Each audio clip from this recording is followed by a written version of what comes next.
आप सभी ने पिछले अनेक वीडियोस में मुझसे ही ये सुना है कि योगी सूक्ष्म प्राणों को कंट्रोल कर सकता है, अपान पर नियंत्रण कर सकता है, समान व्यान व उदान पर भी कंट्रोल पूरी तरह किया जा सकता है। ऐसे ही जो उदान रूपी प्राण होता है, इसके द्वारा योगी पक्षियों की भांति अंतरिक्ष में गमन कर सकता है। विमान आदि इसी के प्रोसेस पर बनाए जाते थे कभी, जो कि शुद्ध ऊर्जा पर चला करते थे। ठीक इसी तरह समान रूपी प्राण होता है। योग दर्शन भी कहता है समान जयात ज्वलनम। योगी अग्नि को उत्पन्न कर सकता है, प्रदीप्त कर सकता है। सूक्ष्म विद्युत को भी कंट्रोल कर सकता है। जो इंद्र हैं विद्युत, उनके भी कंटेंट में ये समान रूपी प्राण और इससे उत्पन्न छंद होते ही होते हैं। तो अग्नि को, विद्युत को, वरुण को आदि सूक्ष्म देव आदि पदार्थों को एक योगी कंट्रोल कर ले जाता है। इसी तरह एक व्यान प्राण होता है, पूरे शरीर में संचरण करता है। किसी सूक्ष्म प्राण से हड्डियां मजबूत बन जाती हैं, किसी से पाचन तंत्र मजबूत बन जाता है।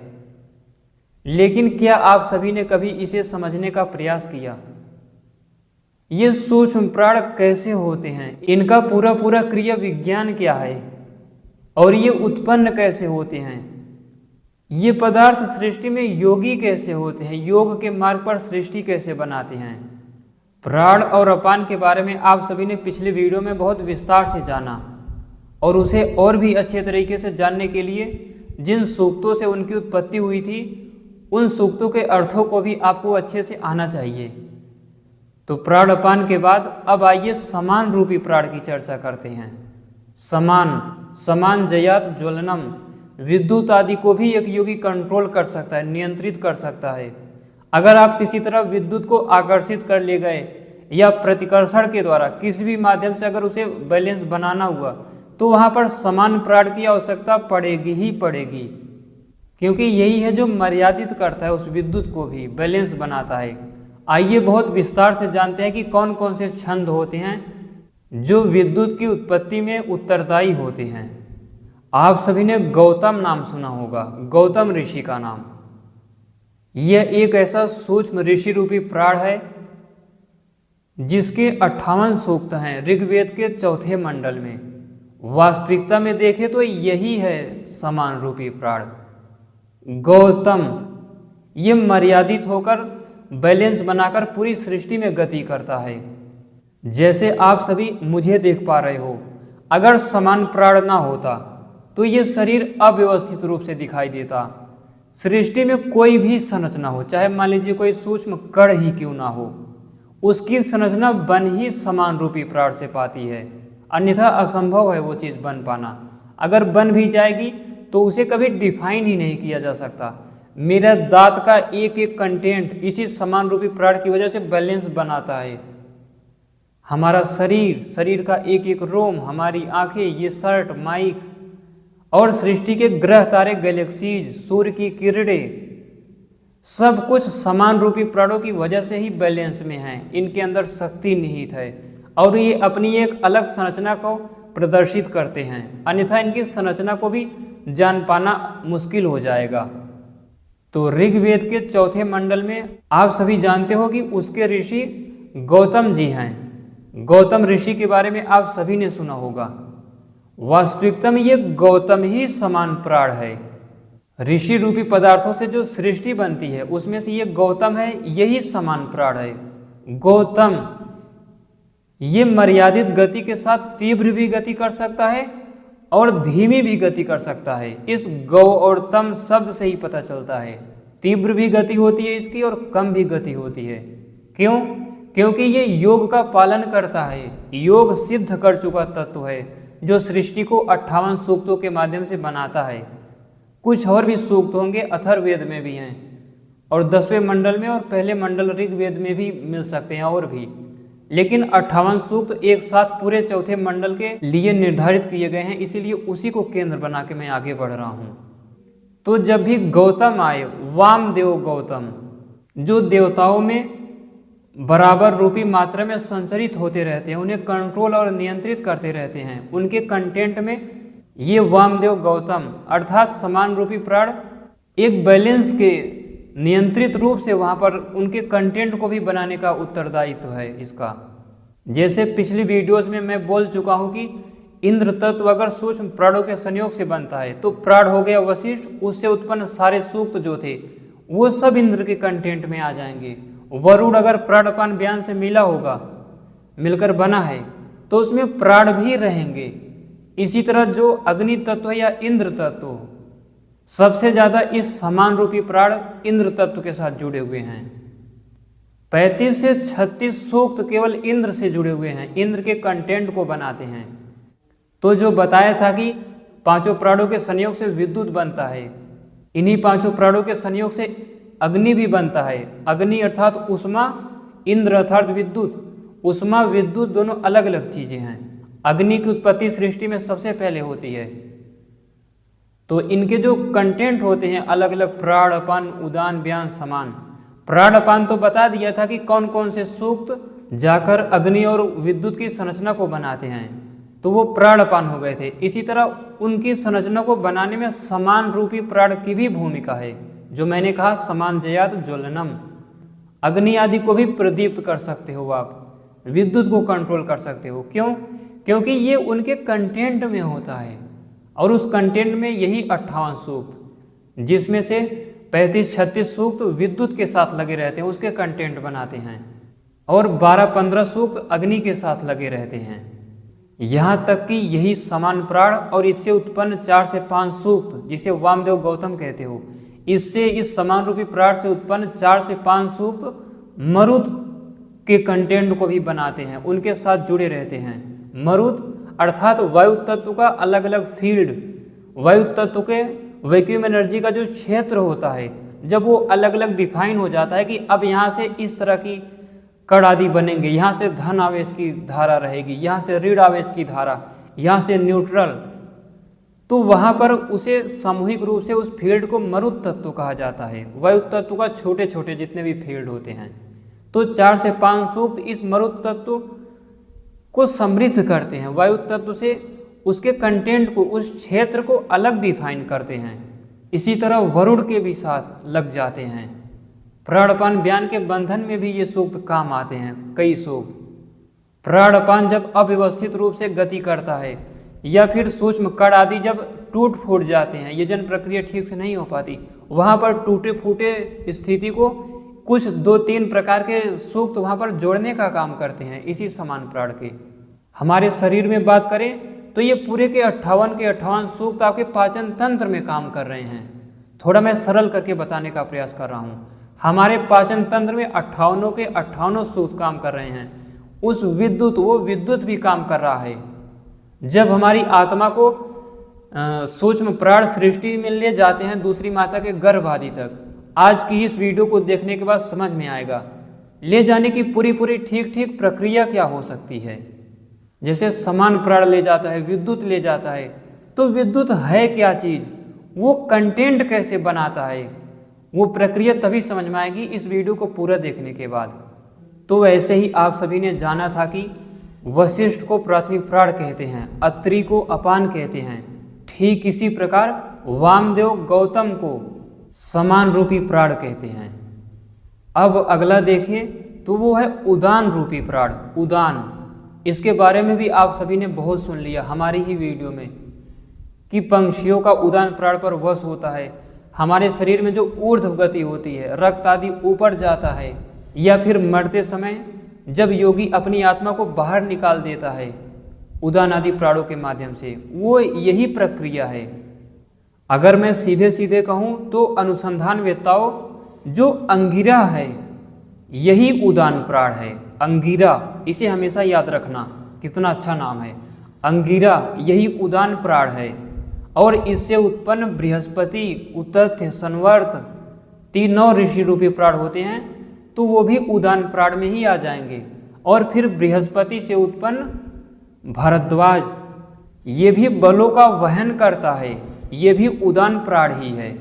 सृष्टि के हर एक पदार्थ, हर एक कण, हर यजन प्रक्रिया को समृद्ध व बलों से युक्त यही उदान प्राण करता है। तो अंगिरा, उनसे उत्पन्न बृहस्पति जो व्यापक होकर बलों का वहन करता है, और बृहस्पति से भी उत्पन्न भरद्वाज। अगर हम सभी ऋग्वेद का छठा मंडल देखें तो उसके 75 सूक्त हैं। लगभग सभी सूक्त उदान रूपी प्राण से उत्पन्न हुए हैं, उदान से उत्पन्न हुए हैं। और हमारे शरीर में जो उदान का कर्तव्य है, पंछियों का जो उदान पर वश है, वहाँ पर 75 के 75 सूक्त काम कर रहे हैं। और ये तो हुआ जो हमें नियंत्रण में दिया गया है। योग्यता ना होने से हम नियंत्रण में नहीं कर पाते, ये तो हमारे अंदर दिया गया है। लेकिन शरीर के एक एक कण जो हड्डी, रक्त, मांस आदि का यजन हो रहा है, वहाँ पर भी उदान रूप में ये 75 सूक्त काम कर ही रहे हैं। और इससे भी बड़ी बात ये है कि ये जो इंद्र है, प्राण, अपान और समान, ये तीनों तो आप जान लिया कि इंद्र के कंटेंट में अपना भाग निभाते हैं और इतने इतने सूक्त उसके कंटेंट में आते हैं। ठीक इसी प्रकार जितने सूक्त उस देवता से संबंधित होते हैं वेदों में, ये बात कहीं आप लिख लीजिए या फिर हमेशा के लिए याद कर लीजिए। जैसे अग्नि से संबंधित जितने भी सूक्त हैं, वशिष्ठ, पृथ्वी पुराण संबंधी, वो सारे सूक्त अग्नि में होते ही होते हैं। उतना काम अग्नि कर सकता है, उससे ज़्यादा नहीं, क्योंकि देवताओं के, देव पदार्थों की एक लिमिट होती है। तो विद्युत में प्राण, अपान और समान, अभी समान का भी मैंने बता दिया कि गौतम रूपी और विद्युत से संबंधित जितने भी छंद हैं वो भी इंद्र के कंटेंट को बनाते हैं। उतना काम इंद्र सृष्टि में करता है वो विद्युत। इसी प्रकार विद्युत तो 5 प्राणों से मिलकर बनता है, अग्नि 5 प्राणों से मिलकर बनता है। अग्नि विद्युत से सूक्ष्म होता है, किसी देवों की वीडियो में इसकी चर्चा करेंगे। तो जो विद्युत है वो भी 5 प्राणों से बनता है। आपने 3 प्राणों का जान लिया। चौथा जो है वो है उदान प्राण। ये भी विद्युत के कंटेंट में अपनी भूमिका निभाता है, उदान प्राण। तो ये जो 75 सूक्त है, विद्युत को उदान इसी तरह मार्गदर्शन करता है। इतने सूक्तों के साथ लगभग हजारों मंत्र हो जाएंगे। मेरे अनुसंधान वेताओं, दर्शकों, अगर आप सभी अभी तक नहीं समझ पाए इस उदान रूपी प्राण को, तो ये जो बताया ना, अंगिरा उदान है और उससे उत्पन्न बृहस्पति, ये भी उदान ही है, और बृहस्पति से उत्पन्न भरद्वाज भी उदान ही है। तो अगर आप सभी ना समझ पाए हो तो एक बार मैं फिर से सरल करने का प्रयास करता हूँ। बताया था ना आप सभी को पिछली कई वीडियो में कि जो बृहस्पति होते हैं, इंद्र के साथ रहकर व्यूह आदि का निर्माण युद्धों में वही करते हैं। सृष्टि विज्ञान में जो विद्युत आदि युद्ध करते हैं असुरों से, कभी सेना कम होने से यही बृहस्पति, यही उदान उस इंद्र के कंटेंट में रहकर वहाँ पर मार्गदर्शन करता है कि यहाँ पर वृत्त की, पापमा आदि असुरों की सेना काफ़ी अधिक है। विद्युत तुम एक काम करो कि यहाँ पर शुचि मुख व्यूह बना लो, पहले अपना रक्षण करो। तो इंद्र के अंदर उससे भी सूक्ष्मता में होते हुए विद्युत को मार्गदर्शन करता है, अग्नि को मार्गदर्शन करता है। मुझे लगता है अब आप सभी को और अच्छे से समझ में आया होगा। सर्वतोभद्र व्यूह यही उदान रूपी प्राण बनवाता है इंद्र से, विद्युत से। सोमादि सब एकत्रित होते हैं वहाँ पर। तो मैं उसकी चर्चा कर रहा हूँ। मुख्य गोत्र तो अंगिरा हो गया, लेकिन बृहस्पति कहूँ, अंगिरा कहूँ और भरद्वाज कहूँ ना, तो एक ही गोत्र आपको समझना है। उदान से ही सब उत्पन्न हुए हैं। मुख्य उदान अंगिरा है, ये याद कर लेना है। मुख्य प्राण वशिष्ठ है, मुख्य अपान अत्रि है, मुख्य समान गौतम है और मुख्य उदान अंगिरा है। तो जो अंगिरा से उत्पन्न बृहस्पति है, यही विद्युत आदि से उनको मार्गदर्शन करता है। उनके साथ इतने प्रकार के छंद लगे ही लगे रहते हैं। शब्द रूप में देखें तो ये दैवी बृहति है। ये जो बृहस्पति है, 4 अक्षर हैं, दैवी गायत्री, दैवी उषणिक, दैवी अनुष्टुप, दैवी बृहति। तो विद्युत की संरचना जब कभी भी देखना, वैसे एक वीडियो में मैं देवों को क्लियर करूंगा, एक वीडियो में नहीं, एक एक करके कई वीडियो आएंगी देवों पर। इंद्र पर एक वीडियो आएगी, अग्नि पर आएगी। वास्तव में इन देववादी की संरचना या इनकी आयु भी देखना चाहो तो आप दैवी से शुरुआत करनी पड़ेगी। दैवी गायत्री, दैवी उषणिक, दैवी अनुष्टुप, दैवी बृहति, दैवी पंक्ति, दैवी त्रिष्टुप। तो ये जो दैवी बृहति रूपी बृहस्पति ऋषि हैं, बृहस्पति छंद है, उदान रूपी छंद, इससे उत्पन्न आगामी और सारे छंद, ये विद्युत के और अग्नि के कंटेंट में अपनी भूमिका निभाते हैं। लेकिन मुख्य रूप से अग्नि और विद्युत दोनों को, इसके अगर आप सभी सूक्तों को देखो तो 25-25, 26-26 लगभग बराबर सूक्तों से अग्नि और इंद्र के कंटेंट को बनाते हैं, कम ज़्यादा नहीं। फिर बता देता हूँ, अग्नि ऊष्मा का उद्योतक है और इंद्र विद्युत का उद्योतक है। विद्युत और ऊष्मा दोनों अलग अलग चीजें हैं। अग्नि और इंद्र दोनों अलग अलग सत्ताएं हैं सृष्टि में। सबसे पहले अग्नि उत्पन्न होता है, वो दैवी से ही उसकी उत्पत्ति माननी पड़ेगी, और विद्युत की उत्पत्ति भी दैवी से माननी पड़ेगी, लेकिन आगे के अक्षरों से उसकी उत्पत्ति होती है, इसीलिए वो बाद में उत्पन्न हुआ। सबसे पहले अग्नि उत्पन्न होता है। सूक्ष्म दैवी आदि छंदों से लेकर फोटान के कण तक, यहाँ तक अग्नि की संरचना माननी चाहिए। फोटान आदि या उसकी धाराएं, वायु तत्व से उत्पन्न उसकी धाराएं, ये सब तो स्थूल कंटेंट हो गया, सूक्ष्मता में वहीं से लेंगे। क्योंकि किसी की भी आयु देखनी हो, मैंने बताया था सृष्टि की अवधि वाले वीडियो में, उसमें बताया था कि कंटेंट वैदिक छंदों की शुरुआत से मानेंगे, मनस तत्व के बाद से, वहीं से उसकी आयु भी देखेंगे, वहीं से उसके कंटेंट को भी देखेंगे। देवों के, देव पदार्थों की बात कर रहा हूं मैं, 5 स्थूल भूतों की नहीं, केवल देवों की बात कर रहा हूं, अग्नि सोम सब कुछ। तो ये उदान रूपी बृहस्पति दैवी बृहति छंद है, और घेर कर भी अपना यजन करता है, विद्युत को मार्गदर्शन करता है। और जहां जहां वो घेरने का काम होता है असुरों को, या पदार्थों की संरचना में जहां पर घेरने का, एक सेप देने का आकार होता है, वहां पर ये बृहस्पति और इससे उत्पन्न सारे छंद होते ही होते हैं। ये 75 सूक्त वहां पर लगे रहते हैं, विद्युत के भी साथ और अग्नि के भी साथ और मरुद के भी साथ, अर्थात वायु तत्व के अलग अलग फील्डों के भी साथ। तो जब कभी भी अंगिरा आए, अंगिरा मूल गोत्र है, इसे ही उदान कहते हैं। बृहस्पति उदान से उत्पन्न उदान, और बृहस्पति से भी भरद्वाज उत्पन्न हुआ। भरद्वाज ऋषि रामायण वाले नहीं, सृष्टि के भरद्वाज, जो बलों का वहन करता है, और भरद्वाज से उत्पन्न 75 सूक्त हैं। तो उदान रूपी प्राणों से, उदान से उत्पन्न ये सारे सूक्त होते हैं। इनको पूरी तरह, इनकी संरचना को समझने का प्रयास कीजिए। इन 75 सूक्तों के जितने भी आधिदैविक अर्थ हैं, सृष्टि में क्या क्या प्रक्रिया करते हैं, उनको महसूस करो, उनको अध्ययन करो। कुछ वीडियो वैदिक मंत्रों के अर्थ पर भी बनाऊंगा, या बीच बीच में आती रहेगी, तो उनको अच्छे से समझने का प्रयास किया करो। जहां कहीं भी अंगिरा आए, बृहस्पति या भरद्वाज आए, तुरंत आंख बंद करके मानना है कि यही उदान है। जैसे मानते हो ग्रेविटी आदि सृष्टि में होती है ना वैज्ञानिकों के कहने से, वैसे ये ऋषियों ने कहा है, तो इसको भी वैसे ही मान लिया करो, ज्यादा प्रश्न मत उठाया करो। क्योंकि ऋषि मुनि लोग वैज्ञानिक ही थे सब, उनकी बातों पर विश्वास करना ही पड़ेगा। तो जहां कहीं भी प्राण आए, आपको समझना है वशिष्ठ और उसके गोत्र। वशिष्ठ के इसीलिए प्राथमिक प्राण के ज्यादा गोत्र नहीं है, क्योंकि सब कुछ प्राथमिक प्राणों से बना हुआ है। अपान, अत्रि, इसके मैंने आपको कई विभाजन करके बताए थे कि अपान के कई कई प्रकार से कैसे प्रतिकर्षण करता है, श्यवा, विश्वारा आदि करके आपको बताया था। इसी तरह समान रूपी प्राण का बताया, इसके भी ज्यादा गोत्र नहीं है, ये भी सबके मध्य समान रूप से ही प्रतिकर्षण आकर्षण करता है, बैलेंस बनाने का काम करता है। कुछ लोग कहते हैं कि समान प्राण कैसे आकर्षित कर सकता है, अपान प्राण कैसे आकर्षित कर सकता है। जैसे कोई व्यक्ति गलत कर रहा हो ना, तो उसे जब अच्छे व्यक्ति या गुरु आचार्य लोग डांटते हैं, तो यही तो हुआ, उन्होंने उस घृणा या उस गलत सोच के प्रति, किसी से ईर्ष्या आदि के प्रति, वहां पर उन्होंने प्रतिकर्षण उत्पन्न कर दिया। तो फिर आप अच्छाई के प्रति आकर्षित हो गए। ऐसे थोड़ा थोड़ा करके समाज पर भी अपने ऊपर लागू करके समझा कीजिए, क्योंकि शरीर आदि के ही तो भाग हैं ये अलग अलग प्राण। तो प्राण की बात आए वशिष्ठ, अपान की बात आए तो अत्रि और उससे उत्पन्न, और समान की बात आए तो गौतम, वामदेव गौतम, और भी कुछ हैं, आगे कभी समय मिलेगा चर्चा करेंगे।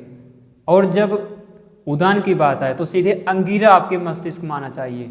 अग्नि आदि को बनाने में सबसे बड़ी भूमिका इसी उदान की है, अग्नि को और इंद्र को, विद्युत आदि को। और उसके बाद जो 5वां प्राण है, यहाँ तक कि दूसरे मंडल में भी अंगिरस गोत्र के ही हैं, तो वहाँ पर भी समझ लेना चाहिए।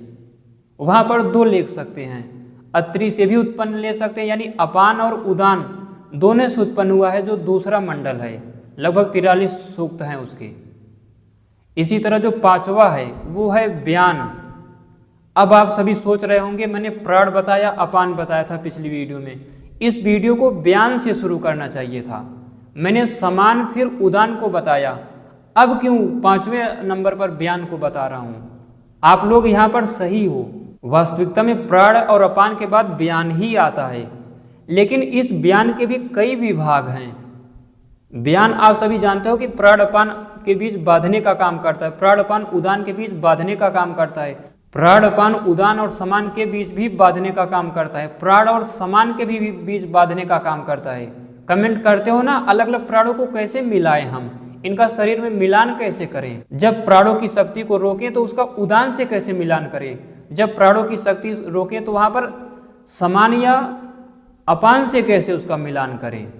इस बयान को समझकर अभी आप लोग पूरी तरह सहमत हो जाओगे और वो प्रक्रिया भी मालूम हो सकती है अगर अच्छे से वीडियो को आप देखोगे ध्यान से। तो पांचवा जो है, या फिर कहें ये तीसरा ही है, मैं 5वें नंबर पर बता रहा हूँ, ये है बयान। हर एक प्राण को बांधने का काम करता है, लेकिन पूरी सृष्टि में देखें तो मुख्य रूप से प्राण और अपान के बीच ये काम करता है। सभी प्राणों को बांधता है, प्राण और अपान को भी बीच में बांधने का काम करता है। जैसे आप सभी ने सुना इंद्र के कंटेंट में, प्राथमिक प्राण उससे उत्पन्न सारे सूक्त, अपान और उससे उत्पन्न सारे सूक्त, समान और उससे उत्पन्न सारे सूक्त, उदान उससे उत्पन्न सारे सूक्त थे। इसी तरह इंद्र 5 के कंटेंट से बनता है ना, तो ये जो अग्नि और इंद्र का विद्युत का कंटेंट बताया गया, 5 प्राण बताया गया कि प्राण अपान उदान समान, ये चारों और इनसे उत्पन्न सूक्त मिल गए। अब ये जो बयान है ना, ये स्पष्ट कर देगा तात्विक संरचना को विद्युत के और अग्नि के। ये बयान भी उसमें एक महत्वपूर्ण भूमिका निभाता है। 5वां या तीसरा यही है, बयान तीसरा है ये। तो प्राण अपान बयान उदान समान, ये पांचों विद्युत और अग्नि के कंटेंट को बनाते हैं, सूक्ष्म मरुत के कंटेंट को बनाते हैं। तो आप सभी ने ये सुना होगा या वेदों में अगर किसी ने देखा होगा, एक कण्व ऋषि होते हैं। एक बार मैंने इन पर ब्लॉग भी बनाया था कोट द्वार जाके। तो ये जो कण्व ऋषि हैं, कण्व, यही बयान है। और ये एक प्रकार से नहीं, 2 प्रकार से नहीं, 10 प्रकार से नहीं, 25-30 प्रकार से किसी कण आदि को, सूक्ष्म अलग अलग प्राणों को बांधता है। जैसे अत्रि सूक्ष्म अपान के बारे में मैंने कई चीजें बताई थी, बांधने का 30-35वां प्रकार बताया था। वैसे ही उतने उससे थोड़ा कम तरीके से ये बयान एक दूसरे को बांधता है। एक एक करके इस वीडियो में अब समझेंगे कि कौन सा बयान किस तरह बंधन का काम करता है और किस देव आदि पदार्थों के कंटेंट में अपनी भूमिका निभाता है। वहां पर ये करता ही क्या है। योग आदि बहुत सूक्ष्म है, वैज्ञानिक है, उसको आप बड़े अच्छे से अनुसंधान वेत्ता बनकर समझ सकते हो, सूक्ष्म प्राणों पर कंट्रोल कर सकते हो। ये सब इतने आसान नहीं है। मैं इंस्टिंक्ट से भी सूक्ष्म स्तर पर जाके चर्चा कर रहा हूं। ये तो हम लोग सदियों से सुनते आ रहे हैं कि 5 प्राण होते हैं। प्राण वायु शरीर को चलाती है, उदान वायु सक्रिय बनाती है, समान वायु पाचन तंत्र को मजबूत करती है, नागपुर आदि से पलक आदि झपकता है, प्राण श्वासों को खींचने में मदद करती है। समझ तो लो तत्वता ये है क्या, यौगिक मार्ग पर चलते हुए इन्होंने सृष्टि कैसे बनाई है। इन पर कंट्रोल करने के लिए जैसे मैंने बताया कण्व, बयान रूपी प्राण। अनुसंधान वेत्ताओं, जब आप सभी ऋग्वेद का 8वां मंडल देखेंगे तो इस कण्व के, इस बयान से 103 सूक्त हैं उस 8वें मंडल के, जिसमें से 90+ सूक्तों के ऋषि या ये बयान प्राण ही है जिनसे सारे सूक्त उत्पन्न हुए हैं। तो इस कण्व रूपी बयान से उत्पन्न जितने भी सूक्त हैं वो विद्युत हो गया, अग्नि हो गया, इन सब के कंटेंट को बनाते हैं। अब मैं एक एक करके उनकी संरचना भी बताने जा रहा हूँ और कुछ सृष्टि का बहुत गहरा विज्ञान सामने निकल कर आया है। जो आप सभी कहते हो ना, नारद होते हैं सृष्टि में, हमेशा घूमते रहते हैं। एक नारद, एक पर्वत, 2 ऋषि हमेशा साथ साथ सृष्टि में घूमते रहते हैं। बहुत सी कहानियां भी आप सभी ने सुनी है। आज उनका तात्विक संरचना और विज्ञान भी सुन लो। बालखिल्य ऋषि आप सभी ने बहुत सारे सुने होंगे कि बालखिल्य ऋषि थे। गरुड़ उदान रूपी प्राण जब उस वृक्ष को उखाड़ा, वो हाथी और कछुए, कहानी सुनी है, हाथी और कछुए को खाने के लिए वहां से उड़े थे और एक वृक्ष पर जाकर बैठ गए। उस वृक्ष की डाली टूटी तो वहां बालखिल्य लटक रहे थे। समुद्र मंथन की ये घटना सुनी होगी आप सभी ने। ज्यादा तो व्याख्या नहीं करूंगा क्योंकि समुद्र मंथन, मत्स्य, वराह आदि का अलग से विज्ञान बताएंगे, एक एक वीडियो बनाकर उस पर विस्तार से। अभी बस थोड़ा सा खुलासा करूंगा। गरुड़ क्या है? उदान रूपी प्राणों से युक्त अलग अलग प्राणों का व्यवस्थित संगठन ही गरुड़ है। फिर भी आइए पहले इसे समझ लेते हैं। तो सबसे पहले मैं शुरुआत ही यहीं से करता हूं। दो ऋषि आप सभी नारद और पर्वत सुनते हो, ये भी व्यान प्राण में आते हैं। व्यान प्राण का ही दूसरा नाम है नारद और पर्वत। तो ये जो नारद रूपी व्यान प्राण है, नारद कण्व ऐसे शब्द पाओगे।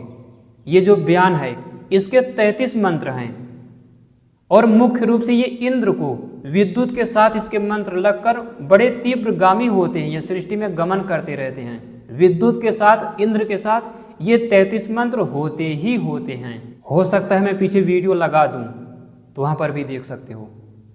तो ये जो नारद रूपी व्यान है ये हमेशा सृष्टि में गमन करता रहता है। वायु तत्व के अलग अलग फील्डों को इंद्र विद्युत के माध्यम से ही ये अलग डिफाइन करता है। इसकी विशेष भूमिका होती है, हर जानकारी होती है सृष्टि में। इसको सृष्टि बनने की प्रक्रिया में हर जानकारी होती है इसको, ये जो व्यान प्राण है। इसके बाद जो अगला है वो है पर्वत, पर्वत रूपी काण्व। ये व्यान रूपी प्राण विशेष गुणों से युक्त होता है, यजन प्रक्रिया को बल देता है। यजन कर रहे विद्युत आदि पदार्थों के बीच अपने सूक्तों के साथ वहां पर समृद्धि बनाता है। ये जब भी मैं किसी व्यान का नाम बताऊं, जैसे नारद हो गए, पर्वत हो गए, ऐसे आगे और भी बताऊंगा, अगर कहीं बोल भी ना पाऊं ना तो आपको यही समझना है कि ये बांधने का काम करते हैं। समृद्ध करता है तो बांधते हुए समृद्ध करता है। तीव्रगामी रूप से नारद रूपी व्यान जब गमन करता है तो वो बांधने का ही काम करता है। तो इतना समझ लेना है, क्योंकि मैं व्यान की श्रृंखला पे हूं इस समय। इसी तरह नारद और काण्व के बाद जो अगला व्यान है, व्यान रूपी प्राण है, वो है मेधातिथि काण्व। मेधातिथि, वैसे ये 4 के जोड़े होते हैं, जैसे नारद और कण्व हो गए, वैसे ये मेधातिथि, देवातिथि, ब्रह्मातिथि और नीपातिथि 4 होते हैं। तो जो उसमें से जो ये मेधातिथि होता है, इस मेधातिथि काण्व के 100+ मंत्र हैं, 100 से भी ज्यादा, और 4 सूक्तों में ये है। 4 क्या, 4 से 5 भी हो सकते हैं, तो 100 से ज्यादा मंत्र हैं इसके। ये करता क्या है, विद्युत आदि के कंटेंट में ये बांधने का काम करता है। हवि रूप होकर, यज्ञ रूप होकर यजन को आगे बढ़ाता है। मेध का मतलब ही यज्ञ होता है, हवि होता है। तो हवि रूप होकर ये विशेष रूप से बांधने का काम करता है, जो मेधातिथि है, मेधातिथि। अगला है देवातिथि। ये भी इंद्र आदि के साथ साथ सभी देवों को समृद्ध करने का प्रयास करता है, बांधते हुए यजन को समृद्ध बनाता है, उनके बीच यजन कराने की प्रक्रिया शुरू करता है, इसीलिए इसे देवातिथि कहते हैं। इसके बाद है अगला व्यान ब्रह्मातिथि। ये व्यान रूपी जो प्राण है, इसका देवता देखोगे तो मुझे लगता है अश्विनव होना चाहिए, प्राण और अपान का विशेष संयोग। तो ये क्या करता है, प्राण और अपान के साथ लगकर ये और ये ब्रह्मातिथि रूपी व्यान और इससे उत्पन्न सूक्त, एक ही सूक्त होगा इसका। तो ये करता क्या है, ये टूटी फूटी यजन प्रक्रिया को अश्विनी कुमार यानी प्राण अपान के विशेष संयोग के साथ मिलकर वहां पर ये व्यवस्थित करता है। अश्विनी कुमार के साथ जुड़ जाते हैं ये छंद। अगर ये सारे सूक्त अश्विनी कुमार के साथ ना हो तो यजन की चिकित्सा, उनको व्यवस्थित रूप देना, टूटे फूटे को समृद्ध करने की प्रक्रिया हो ही नहीं सकती। वहां पर ब्रह्मातिथि रूपी इस व्यान का विशेष योगदान है। इसी तरह इस जोड़े में चौथा बताया था नीपातिथि। मेधातिथि हो गया, देवातिथि हो गया, याद कर लीजिए, मुझे याद है। इसी तरह ब्रह्मातिथि हो गया और चौथा है नीपातिथि। यह क्या करता है, ये भी बांधने का ही काम करता है, लेकिन ये समृद्ध नहीं करता, ये हल्का होकर यजन करता है। आप लोग कहोगे कि बांधने का काम कोई हल्का होकर कैसे कर सकता है, बांधना तो एक मजबूती से होता है ना, मजबूती से बांध सकते हैं, लेकिन कहीं कहीं बीच में यजन प्रक्रिया में इसकी भी आवश्यकता पड़ती है। 2 कण आपस में बंधने आ रहे होते हैं तो वहां पर ये हल्का रूप होकर ही यजन कराता है। नीपातिथि बोलते हैं इसे। नी, ये बंधन युक्त होता है लेकिन कमजोर बंधन से युक्त होता है, समृद्ध बंधन नहीं होता इसका। अगला है वत्स काण्व। कण्व व्यान से उत्पन्न वत्स ऋषि। वत्स का नाम आप सभी सुना होगा। हम लोगों का गोत्र भी वत्स माना जाता है, यहाँ तक कि लोगों का गोत्र भी वत्स माना जाता है। अगर सभी गोत्रों को इकट्ठा कर दो ना, ये गोत्र सृष्टि विज्ञान को याद करने के लिए ही थे। किसी का गोत्र जो वशिष्ठ है वो रामायण काल के वशिष्ठ का गोत्र नहीं था मेरे दर्शकों, जो ये वत्स ऋषि गोत्र में आ गए। अंगिरा गोत्री श्री राम को बताया जाता है ब्रह्मा से मरीचि, मरीचि से ब्रह्मा, मरीचि कोई इंसान नहीं थे, उनके वंशज नहीं है राम। वो याद करने, सृष्टि विज्ञान को याद करने के लिए ये गोत्र आदि बनाए गए।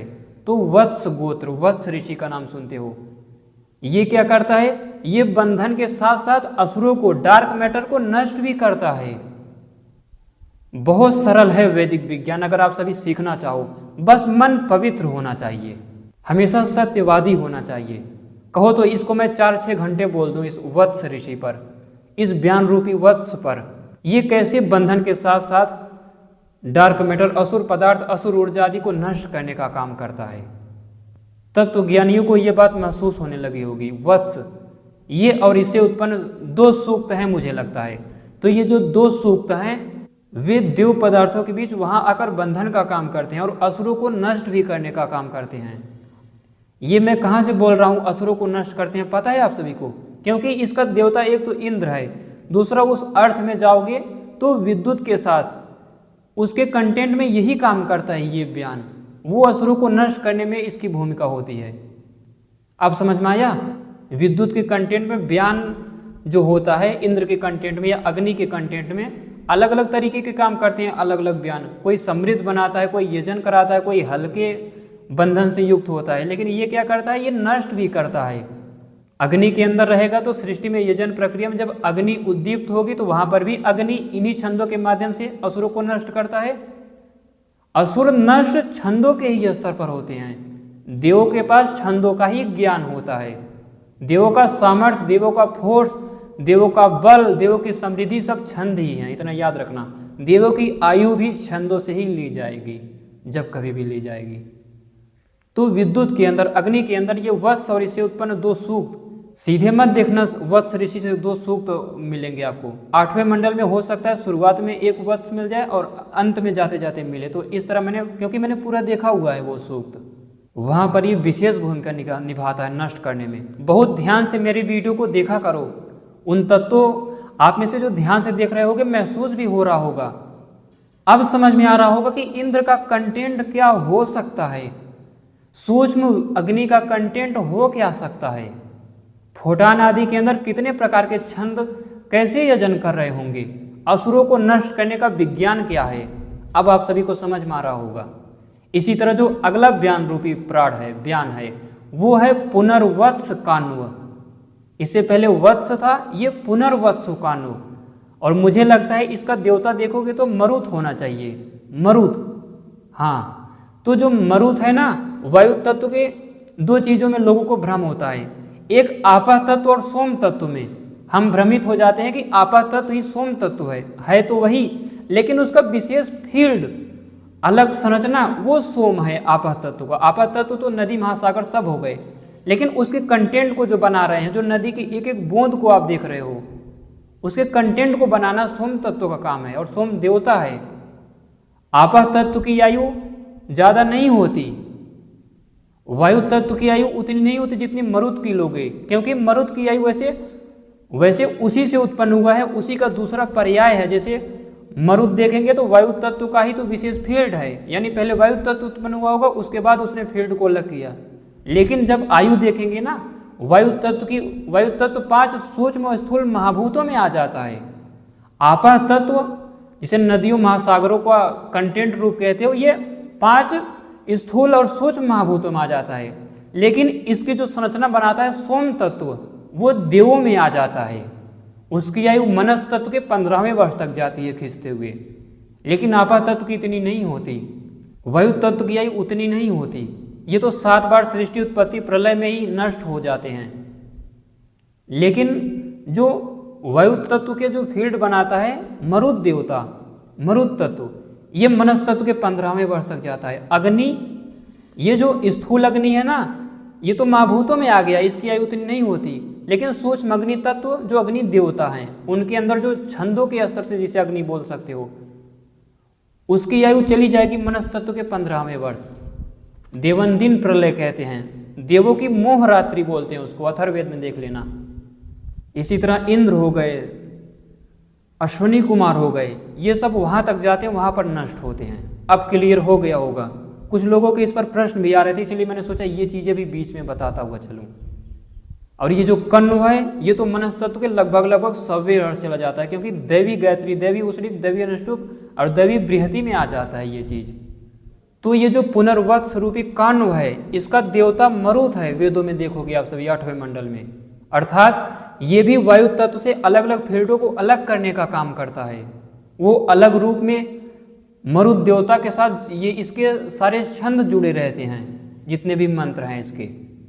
मेरे अनुसंधान में तो मैं फिर कह रहा हूँ, पिछली वाली वीडियो देखा होगा या इस वीडियो में जब उदान आदि की व्याख्या सुना होगा तो आप कहोगे कि वायु तत्व को कितने पदार्थ अलग करते होंगे,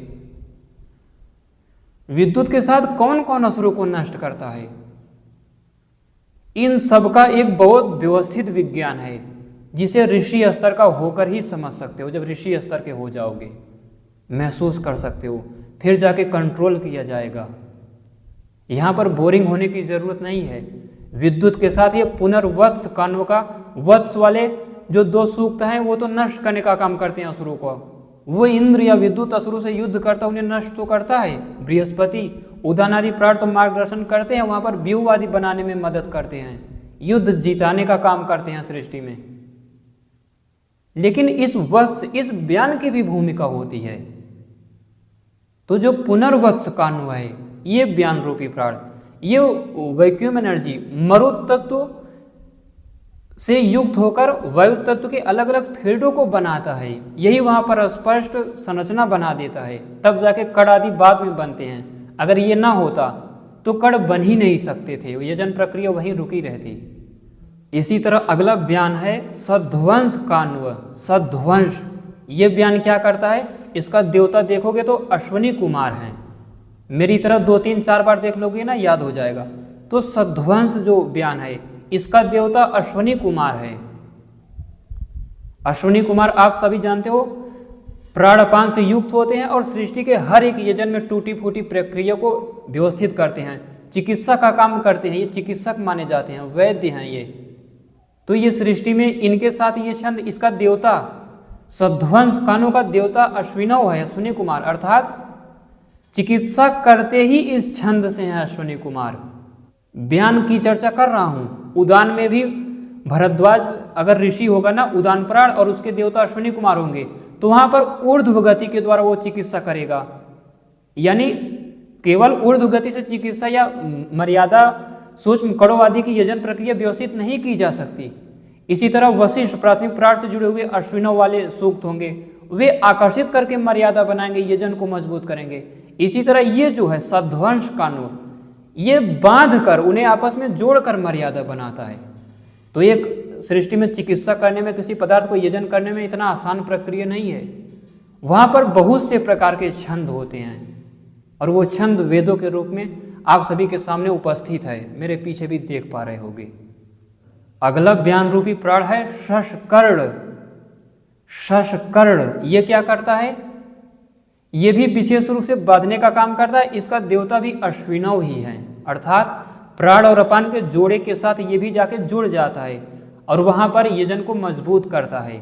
बस फर्क इतना है कि ये समान रूप से शशकर्ण, ये समान रूप से वहां पर यजन को मजबूत करता है, टूटी फूटी प्रक्रियाओं को फिर से मर्यादित रास्ते पर लाता है, समान रूप से बैलेंस बनाकर, न ज्यादा न कम। इसी तरह जो अगला बयान रूपी प्राण है वो तो और इम्पॉर्टेंट है। वैसे सभी इम्पॉर्टेंट हैं लेकिन ये बहुत महत्वपूर्ण विशेष भूमिका निभाता है। वो है प्रगाथ काण्व। प्रगाथ काण्व, इसके देवता देखोगे तो इंद्र भी हो सकते हैं, अश्विनी कुमार भी हैं और मरुद भी हैं। मरुद होंगे या नहीं संदेह है, लेकिन इंद्र यानी विद्युत और अश्विनी कुमार ये दोनों तो हैं, मुझे कन्फर्म है। तो ये प्रगाथ काण्व करता क्या है पता है आप सभी को, प्राण और अपान दोनों के साथ लगकर, दोनों के विशेष यजन के साथ लगकर भी सृष्टि में प्रक्रियाओं को ठीक करता है, वहां पर बांधने का काम करता है, बंधन का काम यही करता है बयान। तो बयान से ही बंधन होता है, चाहे प्राण अपान को जोड़ना हो, सृष्टि के यजन को जोड़ना हो, कुछ भी बांध कर रखना हो। तो प्रगाथ काण्व क्या करता है, इंद्र के बीच अर्थात विद्युत के साथ उनके कंटेंट में रहकर विद्युत इसी प्रगाथ काण्व और इससे उत्पन्न सूक्तों के साथ जाके बंधन करता है। अब समझ में आ रहा है इंद्र किस तरह का योगी हो सकता है सृष्टि में। इतने सारे छंद कौन कौन सा काम करते हैं ये है वास्तविकता में इंद्र का कंटेंट, विद्युत का कंटेंट। महसूस कर पा रहे होगे जो ध्यान से देख रहे होगे। तो इंद्र अर्थात प्राण, अपान, व्यान, उदान, समान, पांचों प्राणों को भी जोड़कर ये काम करता है। ये छंद ना रहे तो पांचों प्राण आपस में जुड़कर विद्युत की संरचना बना ही नहीं पाए, फिर ये विद्युत इन्हीं छंदों के माध्यम से सृष्टि में योजन कर ही नहीं सकता। तो विद्युत के साथ जुड़े हुए हैं। इसी तरह अश्विनव इसका देवता है, जाके देख लीजिएगा। तो वहां पर क्या करता है, प्राण और अपान के साथ ये वहां पर भी चिकित्सा आदि का काम करता है, बहुत विशेष भूमिका निभाता है ये। और अलग देखे तो प्राण, अपान, व्यान, उदान, समान के साथ ये छंद लगा था। व्यान तो है ही ये व्यान रूपी प्राण। इसी तरह प्राण, अपान और उदान है। वरुण सुनते हो ना, वहां पर वरुण देव पदार्थ का कंटेंट बन ही नहीं सकता अगर यहाँ पर वो प्राण, अपान और उदान के बीच जाके ना लग जाए। इसी तरह प्राण, अपान, उदान, समान, इन चारों को भी बांधने का काम करता है। प्राण, अपान और समान को बांधने का काम करता है। 2-2 जोड़े, 3-3 जोड़े, 4-4 जोड़े, सबके बीच ये प्रगाध कान्व काम करता है। 6 से 7 सूक्त हैं इसके। इस प्रगाध कान्व रूपी व्यान के जितने भी 6-7 सूक्त हैं ये काफी बड़े बड़े सूक्त हैं। 150-200 मंत्र तो होंगे ही होंगे। इसी तरह जो अगला व्यान है वो है इरिम्बिठी कान्व। नाम तो नहीं याद है ठीक से, लेकिन वो शब्द पकड़ते ही तुरंत पता चल जाएगा कि ये व्यान की चर्चा हो रही है। तो इरिम्बिठी कान्व, इसका देवता भी इंद्र ही है।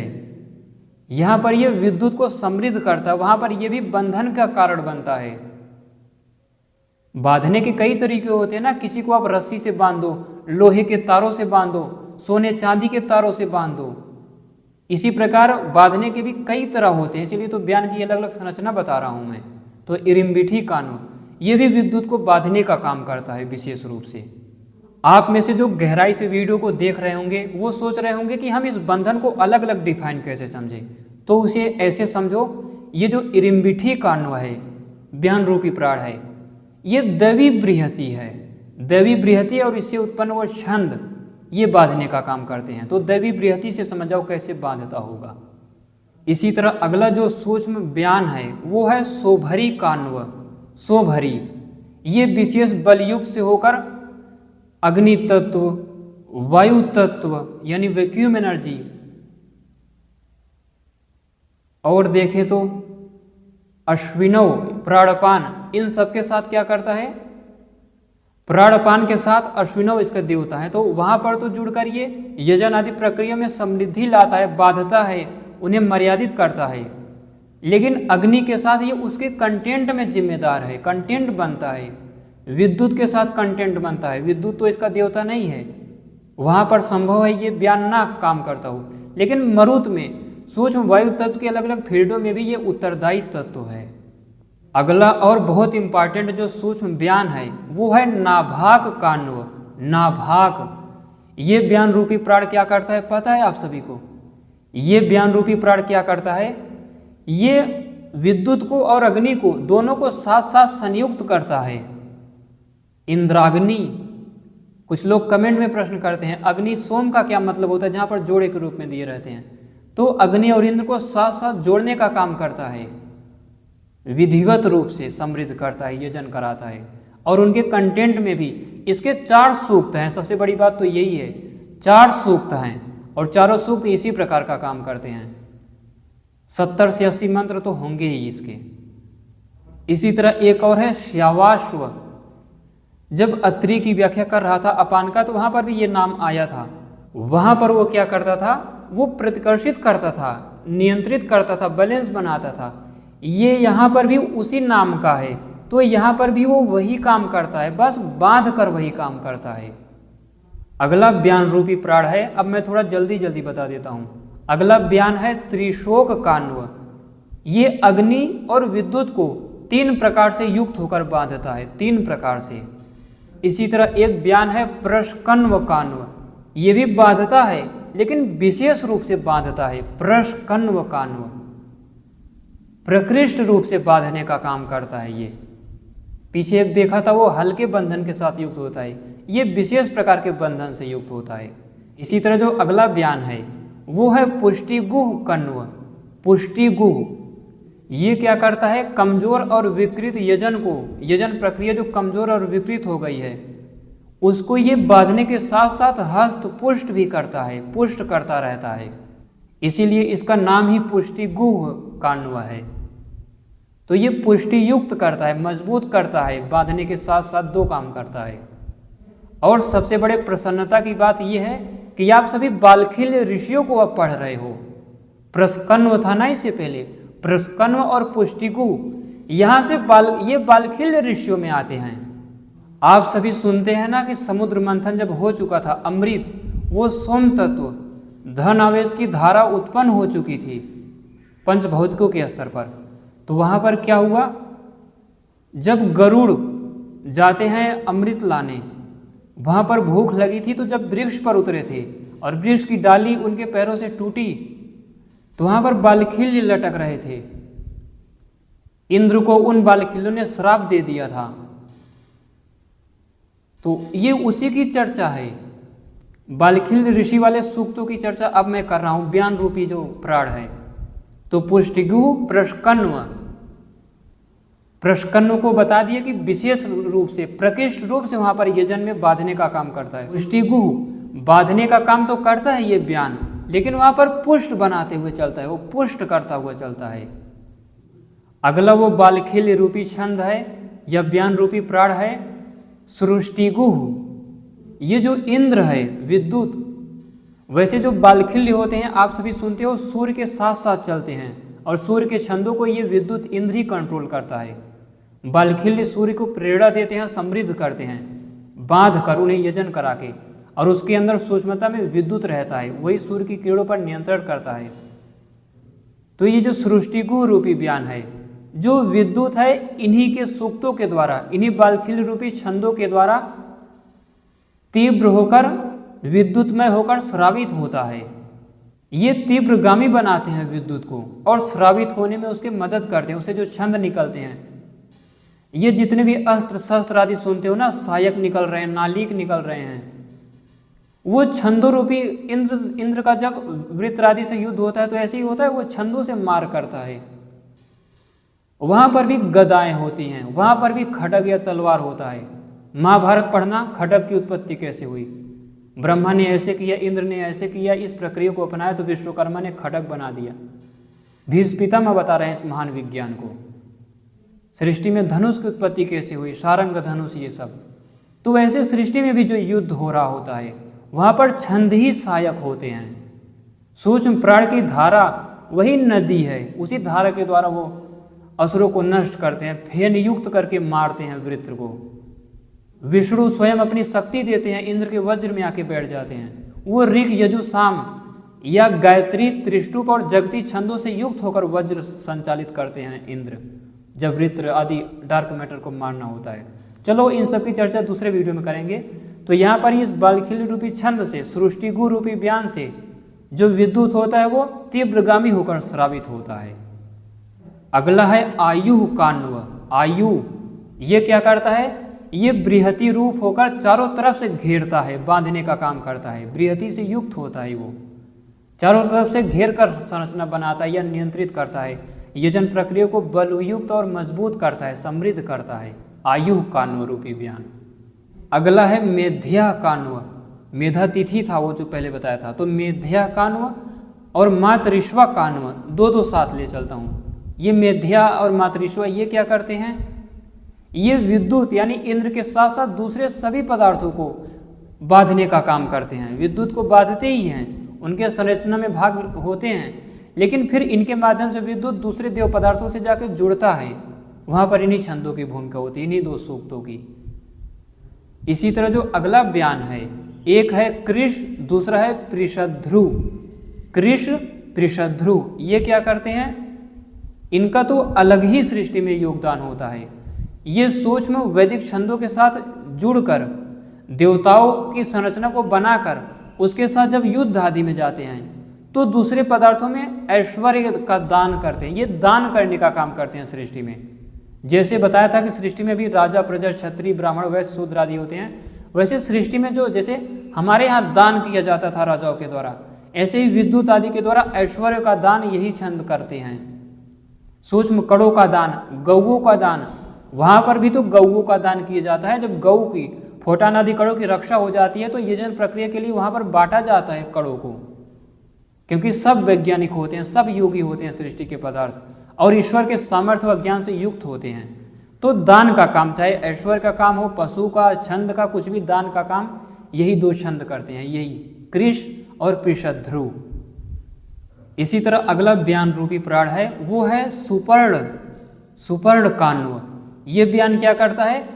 इंद्र वरुणो इसका देवता है, इंद्र और वरुण को साथ साथ संयुक्त करता है।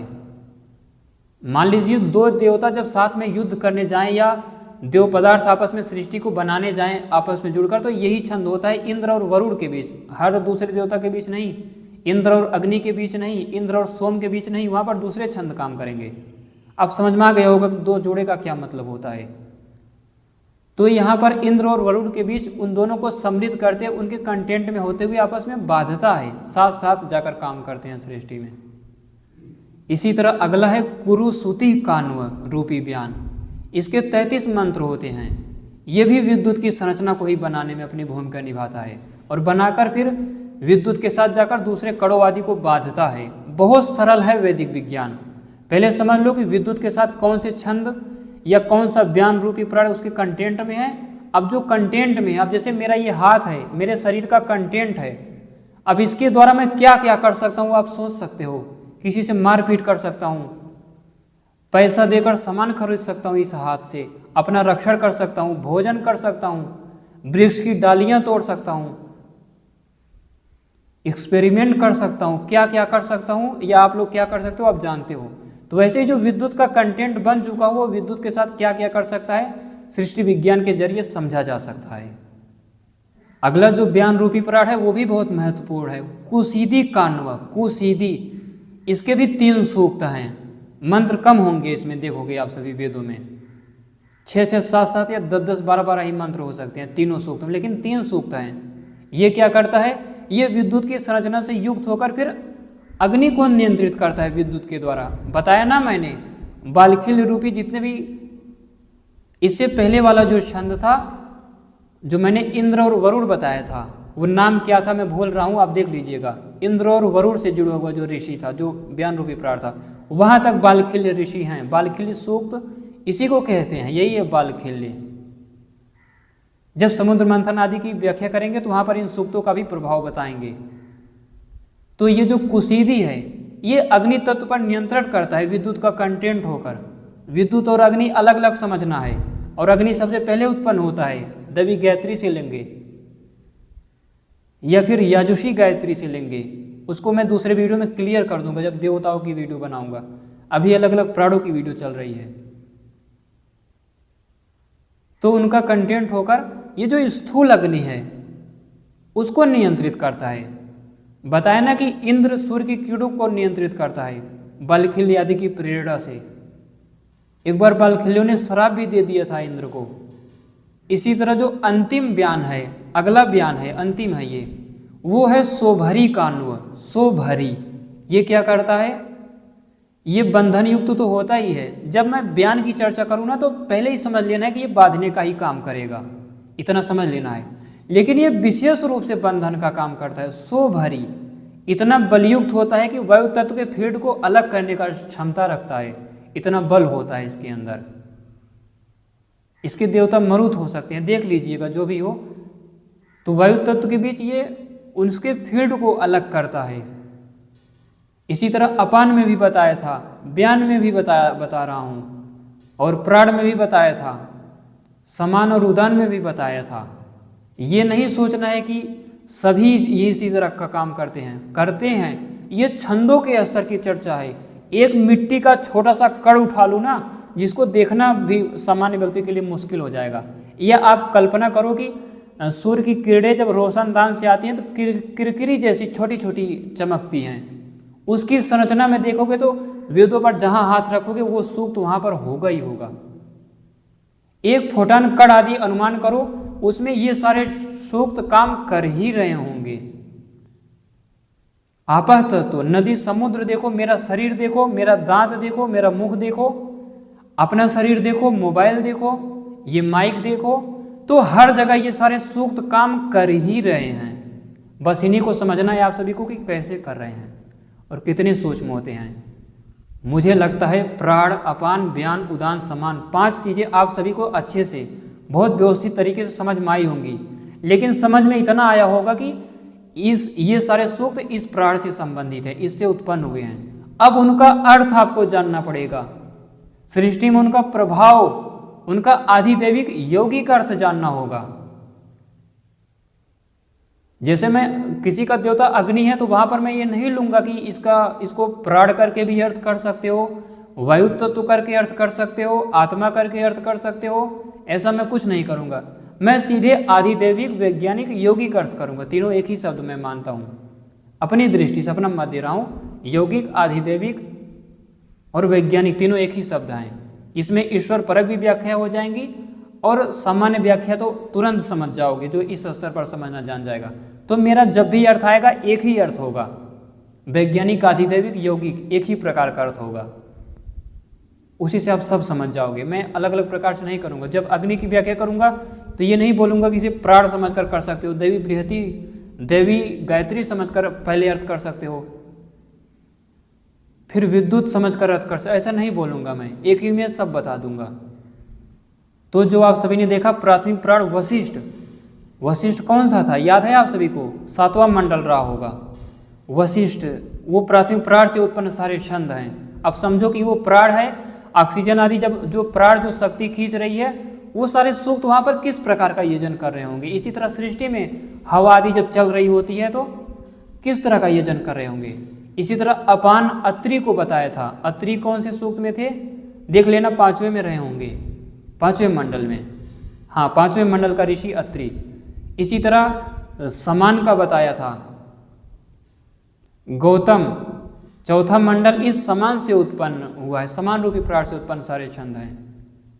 इसी तरह उदान बताया था 6ठे मंडल को, और दूसरे मंडल को भी बताया था, अपान से भी उत्पन्न प्राण भी मान सकते हैं। वो नागपुर क्रिकल में आ जाता है, फिर भी जो समझना चाहो समझ सकते हो। तो 6ठा मंडल विशेष रूप से, और दूसरा मंडल भी ले सकते हो, जहां पर अंगिरा था, भरद्वाज बृहस्पति था। और ये जो बताया व्यान 8वां मंडल। अब तक आप सभी को क्लियर हो गया होगा दूसरे मंडल का कौन सा प्राण है, किससे उत्पन्न वो सारे छंद हैं, शरीर में क्या हम काम करते हैं, सृष्टि में क्या काम करते हैं। अब उन छंदों का अर्थ समझकर आप समझना है। इसी तरह तीसरे मंडल का भी नहीं बताया, और पहले मंडल में भी विश्वामित्र है, इसका भी नहीं बताया। इसका बड़ा ही अद्भुत विज्ञान सामने निकल कर आया है। अगली सीरीज इस पर आएगी। इस पर जो अगली वीडियो है, इस सीरीज की 2 वीडियो हो गई, तीसरा प्राणों की वीडियो आएगी, उस पर बताऊंगा। तो दूसरा मंडल, 4था मंडल, 5वां मंडल, 6ठा मंडल, 7वां मंडल, 8वां मंडल, और 9वें 10वें मंडल में तो सब मिला कर दिए गए हैं। तो एक तीसरा मंडल बचा, पहला मंडल बचा, और अथर्ववेद बचा। यजुर्वेद के कुछ मान सकते हैं, और बाकी सामवेद के तो सारे सूक्त ऋग्वेद आदि से ही हैं, उसके ऋषि देवता सब वही हैं। तो आगे जो बताऊंगा, क्योंकि अथर्वा किसे कहते हैं, वहां पर अथर्वा व्यान नहीं ले सकते, प्राण नहीं ले सकते, उसे बताऊंगा दूसरे वीडियो में। ब्रह्मा ज्यादातर मंत्रों के वहां पर ऋषि हैं अथर्ववेद में। अथर्वा है और ब्रह्मा है, 2 बहुत भर भर के हैं, उन्हें समझ ही नहीं पाए लोग कि ये किसकी चर्चा हो रही है। और विश्वामित्र जो है ये ऋग्वेद के पहले मंडल, अंतिम मंडल और तीसरे मंडल में, इसे क्या बोल सकते हैं, तो इस पर अगली वीडियो आएगी। अभी तक आप सभी प्राण, अपान, व्यान, उदान, समान, वशिष्ठ, अत्रि, अंगिरा, कण्व, गौतम, इतना याद कर लें। जहां जहां ये शब्द आए किसी से पूछने की जरूरत नहीं है, जहां जहां ये शब्द आए आंख बंद करके यही जो अत्रि को अपान समझ लेना है, आपको कुछ विचारना नहीं है। क्योंकि उन मंत्रों का अर्थ से ये भावना जो प्रकट हुआ था उसे मैं बता रहा हूं। किसी किसी शब्द का अर्थ जैसे शोभरी हो गया, प्रस्कन्न कान हो गया, यहां पर मैं दूसरे प्रकार का इसका अर्थ बताया हूं। शब्दों से शायद उसका मतलब ही ना हो, क्योंकि उन छंदों से जो सार निकल रहा है, जो छंद सृष्टि में काम कर रहे हैं, उससे मैंने इसको समझने का प्रयास किया। उम्मीद करता हूं आप सभी भी वैदिक छंदों को समझने का प्रयास करेंगे, एक लक्ष्य बनाएंगे, एक सत्र बनाओ अध्ययन का, थोड़ा थोड़ा करके देखो। ऐसे ही प्राण, अपान, उदान, व्यान, समान को वश में मत करो।